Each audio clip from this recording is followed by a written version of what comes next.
أعوذ بالله من الشيطان الرجيم بسم الله الرحمن الرحيم الحمد لله رب العالمين والصلاة والسلام على رسولنا محمد وعلى آله وأصحابه أجمعين Allah subhanahu wa ta'alaga көңіл түрлерімізден шыққан сәлемлеріміз ерішсе еді.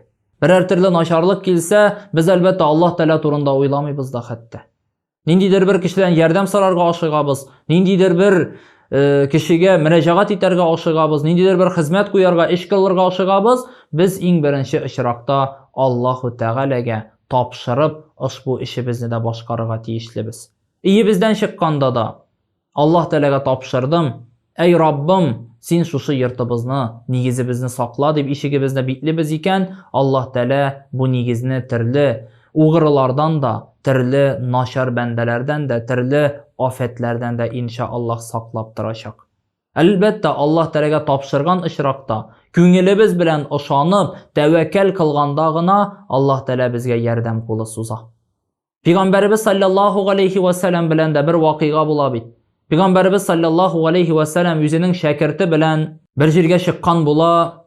Һәм шул вакытны ерак кына барганнан соң аларның хәлләре бетеп, бераз ял итәргә ниятлиләр.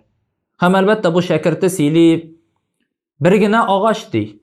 Шушы агач төбе, агачның күләгәсе пәйгамбәребезгә булсын дип әйтеп, пәйгамбәребезне ди шушы күләгәдә, шушы агач төбендә калдырдым да мин бераз читкәрәк киттем ди.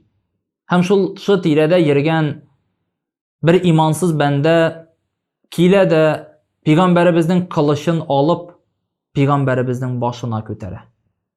Başına kötere de Peygamberimizge eyte Tiliysin mi di? Min hazır senin başını kisem di.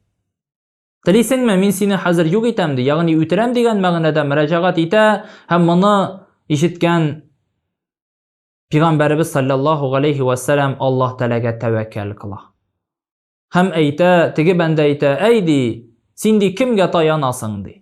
Hem Peygamberimiz sallallahu aleyhi ve sellem eyte, Allah di. Allah di, Allah di, iş mertebe Allah di beyte, hem bunu üterirge, Peygamberimizini üterirge tilegen bu imansız bendenin kulundan kılışı tişip gite. Kulundan kılışı tişip gite, hem indi bu yolu Peygamberimiz sallallahu aleyhi ve sellem bu kılıçını ala. Bu kılıçını ala da bu bendenin başına kötere. Tiliysin mi di, min senin hazır başını kisem di. Sen kimge tayanasın di. Kim seni benim kuldan saklap kalacak di. Hem tegi bende eyte, tukta di, meni ütirmedi, meni di başımda kismedi. Mında di, iki bende var di. Birisi yaxşı kişi di, birisi naşar kişi di. Sen di naşar kişiler arasında bulma indi, yaxşısı buldu.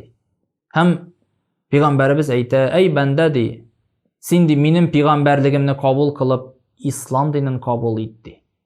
La ilahe illallah ve enni rasulullah deyip eytip di peygamberligimni kabul kıldı. Hem bunu işitken bu bende eyte yok di. Men di kabul etmem di. İslam dinini kabul kılmayım di. Hem di sina karşı başka bir kaçanda da çıkmayacakman di. Hem sina karşı çıkışlarının da aralarında bulmayacakman di. Hem peygamberimiz eyte ey bende di. Bar di. Şuşa bulgan vakıganı di. İmansız dostlarına siledi. İmansız tanışlarına siledi. Dostlarına, tuğanlarına silediye de Peygamberimiz bu bendeni jibere. Elbette Peygamberimiz sallallahu aleyhi ve sellem şın köngilden Allah Teala'ga tevekkül kılıp, tapşırıp, hem indi ona tapşırganlıktan gına şuşu bendenin kulundan elbette isen kala.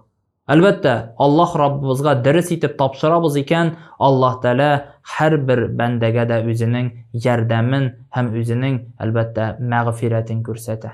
Allah Rabbimizga her vakitte da tapşırıp, gamel kılganda da, gıybedet kılganda da, iş başkarganda da özümüz de Allah Teala'ga tapşırıp yaşarga Allah Teala nasip etse idi.